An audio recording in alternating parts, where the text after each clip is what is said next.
كنا هنحط للعصافير الصغيرة في قفص صغير، قلنا هنعمل لهم سلاكة. جبنا ترابيزة قديمة وقطعناها وهنسلك فيها دلوقتي.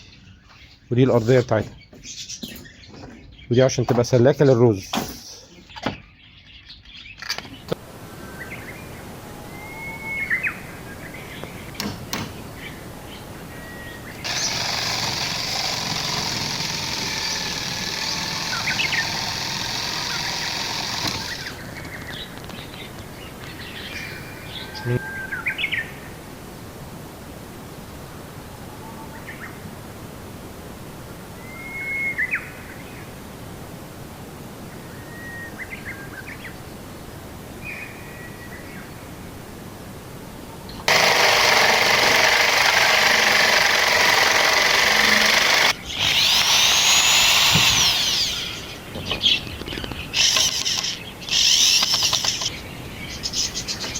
ماشي.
انتوا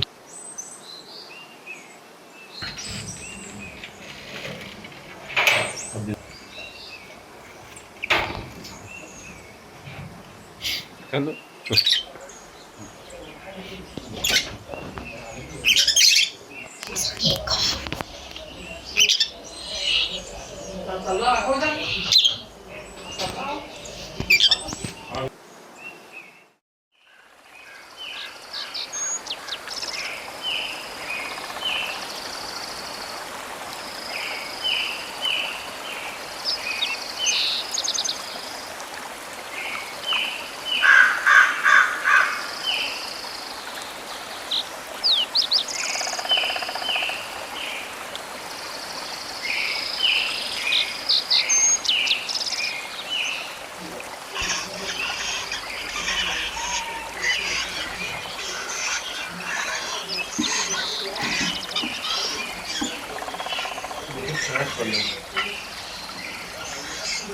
مش عارف